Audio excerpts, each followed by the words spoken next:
Hey everyone, welcome to another video by Singularity Computers. This is a preview and reintroduction to the Singularity Beast II build log. Before Nighthawk and Client Build 4 and even Client Build 3, I built my personal primary system Singularity Beast II, and it was a massive build log. So far there's been 10 parts, but I never actually finished the system because I had a number of client builds to do, which I just mentioned, client builds 3, 4, and 5. Now that I have completed those client builds, I am going back to work on Singularity Beast II and completing the system. In this video, I'm going to first of all reintroduce people to Singularity Beast II. I have had a lot of new subscribers since I stopped work on this system, so I'm going to go over all of the specifications and talk about the build. I'm also going to talk about what I have coming up in the rest of this build log, because despite how much work I've already done on this system, there is still an incredible amount of work to do.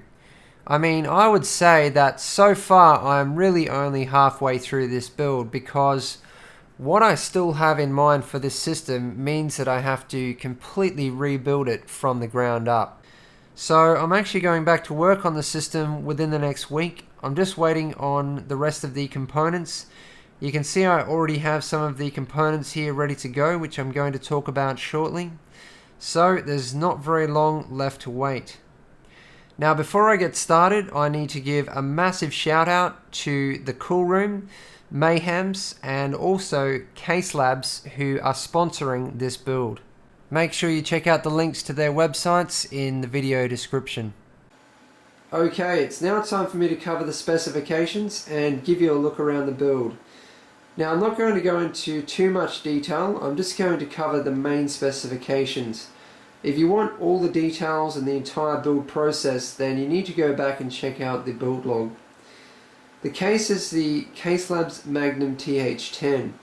I have a review on this case. Click on the link on the screen to check it out. Now you will see a lot more dust in the build than you will normally see in my builds. Because I've been planning on working on this build for a long time, I have just put off the dust cleaning until I pull the system apart, and then I can properly clean everything, each individual part before I reassemble the system.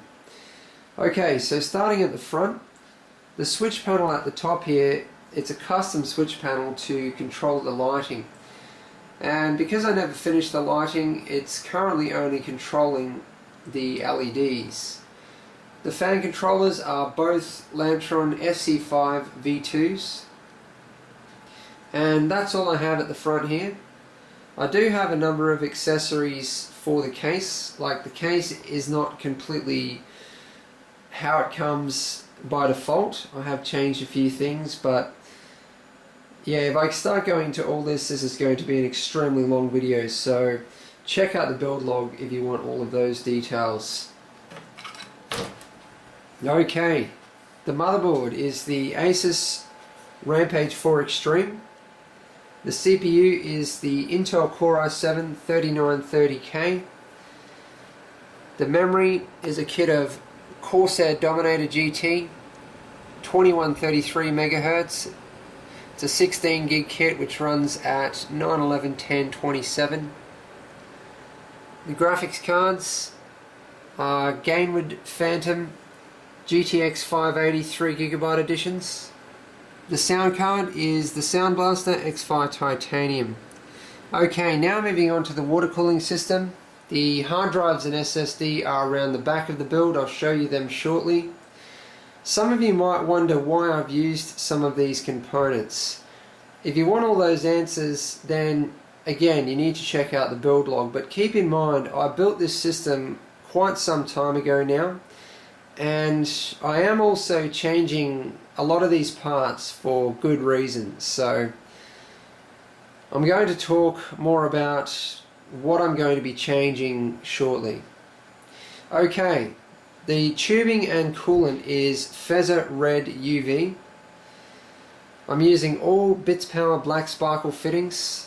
There's a whole assortment of different fittings. You know, I've used compression fittings all around. There's 90 degree, 45, dual rotaries, single rotaries, the whole lot. I've used a number of Coolant's VL4N quick disconnects, and this system actually has a removable motherboard tray, so I have a quick disconnect here and also another one here, so that I can disconnect both of those, disconnect all of the wiring, and just slide the motherboard tray out of the back of the build. So that's why I designed it like that. They also allow for easy draining. The reservoir is a bits power 150mm, and the pump top is a bits power D5 Top X2. The pumps are Swiftech MCP 655s, both of them, and they're the bare versions without the speed controller, but they do have the tachometer, so I have both of those plugged into the motherboard to read off the RPMs. Now, to mount the pumps, I've used two UN pump mounts. As you can see, there's one on either side. Then I've used two UN Z2 mounts, which has allowed me to bolt the entire configuration directly to the fans. Now, the fans that I've used, they're all 120mm fans in the build. On the radiators, I have Phobia Nano 2G fans, and for case fans, I have Thermalright X Silent fans.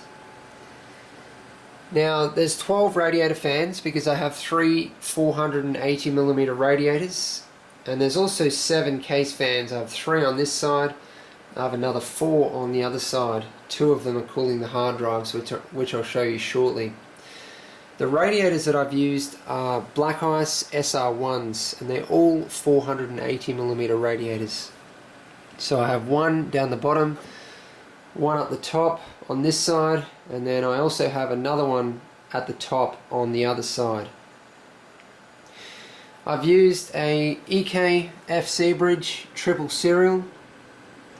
I've used a lot of different types of cable extensions. I have Bitphoenix Alchemy, ModSmart cable extensions. I have a Corsair red individually sleeved cable kit for the AX1200. You can see some of the cable extensions that I've used here. I have red LEDs in the CPU water block.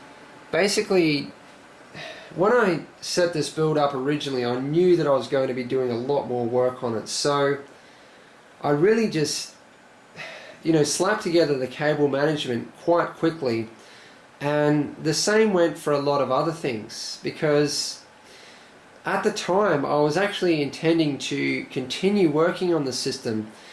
It was not until all of the client builds started coming in all at once that I realized that I wasn't actually going to be able to go back to work on the system for some time. Okay, now for a quick look around the back of the build. Now, I can't actually move the build at the moment because I'm using it to render YouTube videos, but coming up in the build log, I'll give you a proper look around the back of the build.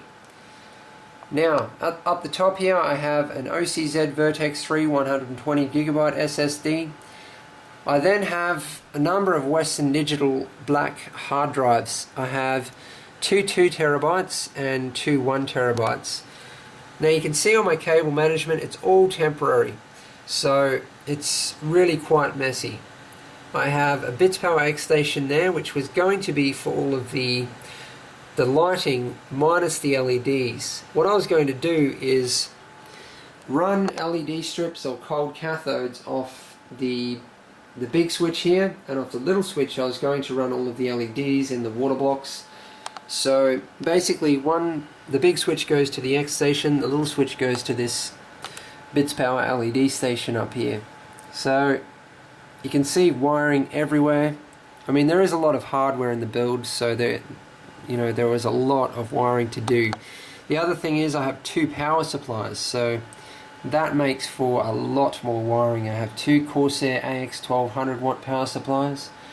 Now I'm going to be talking about what I'm going to be doing about these two power supplies soon.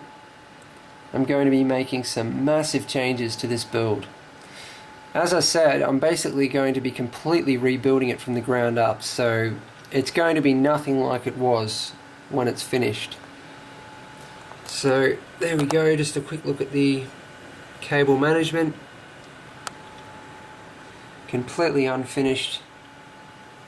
And there's the other radiator up there. And there's also the Thermalright X silent fans all the way down the front here. There's 4 of them. Okay, now for a quick preview to some of what I have coming up in the build log. As I mentioned, I'm still waiting on the rest of the components, and there is a lot more components to arrive. Now, I'm going to leave all of the details for the build log. I'm just going to quickly go over what I have in mind at this point in time. Now, this is all subject to change because part of the fun of building a system is the planning. So, yeah, really at this point in time, I'm still throwing around ideas, and mainly with my own systems, I like to leave things to the last minute and spend a lot of time on the planning.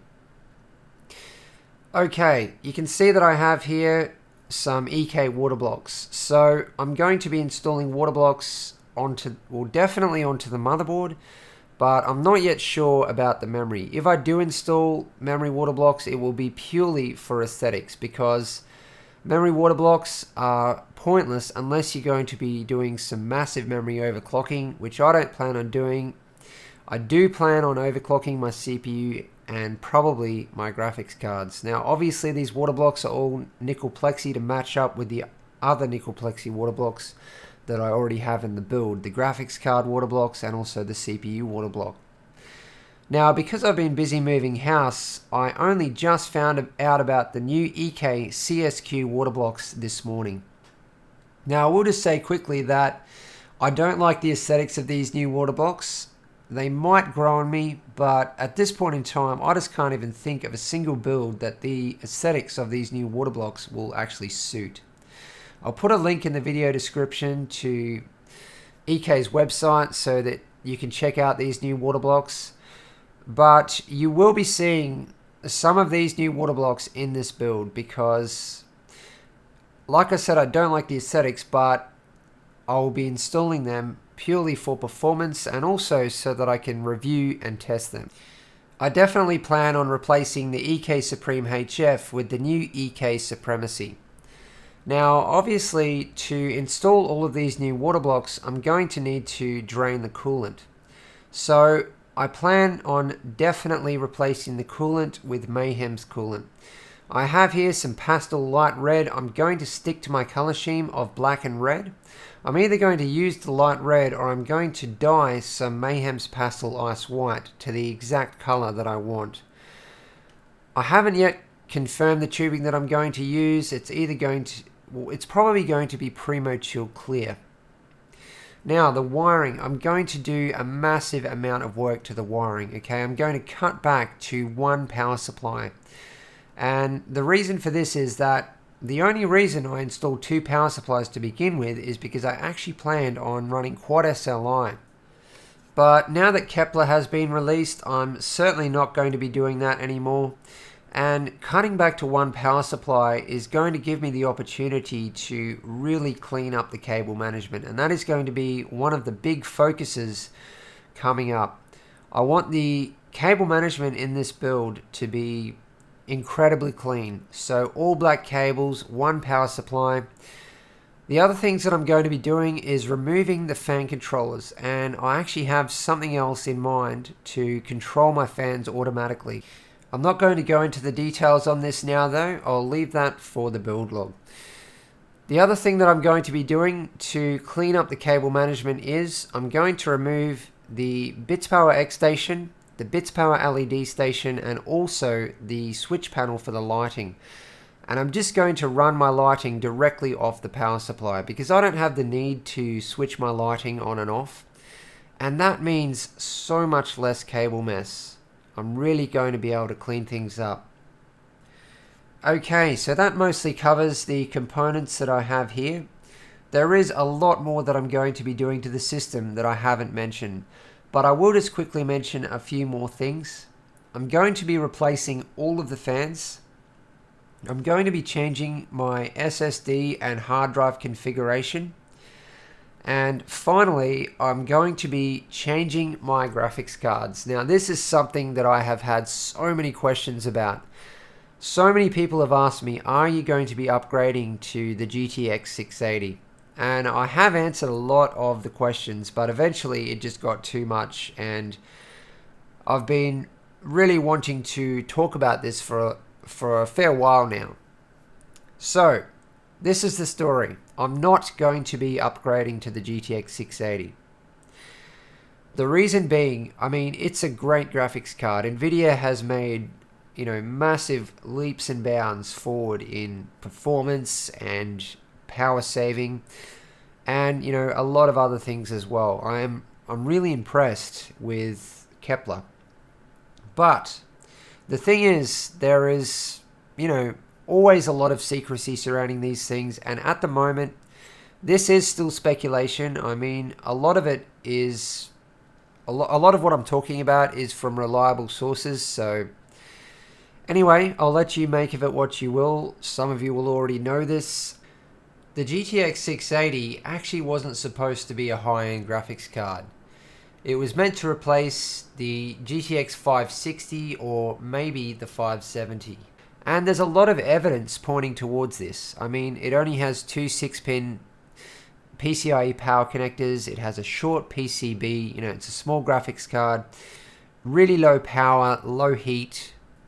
And then if you look at the length of the PCB on the GTX 670, it just confirms it even more, because the GTX 670 was meant to replace probably the GTX 550. So the reason that Nvidia did this is because, first of all, before I say this, I just need to say that I am not a fanboy of Nvidia. I don't even get the whole fanboy thing. I just go for performance. Whoever has the highest performing, highest quality components, that's who I go for. Anyway, moving on. Basically, when Nvidia realized how far ahead of AMD they were in performance, they decided to use the graphics cards that were going to be mid-range as high-end. And still, they've come out, on top. The GTX 680 was, as you all know, very close to the 7970. But still, they were able to take this opportunity. Now, high-end Kepler is, at this point in time, going to be released, I think, sometime later this year. And it is an incredible graphics card. According to speculation and the apparent specifications, it is going to be absolutely amazing. So that is what I'm waiting for. I'm waiting for high-end Kepler, the GK 110 or 112. Do some research. I might put some links in the video description so that you can check out the information that I'm talking about. Anyway, that explains the graphics card situation with Singularity Beast 2 and what I have in mind. It still might be a bit of a wait until I can replace my GTX 580s, but I think it's going to be worth the wait. It's the countdown now until the beginning of the build log. It starts within the next week. That sums up this video. Thanks for watching. Please subscribe, like, and favorite if you want to see more.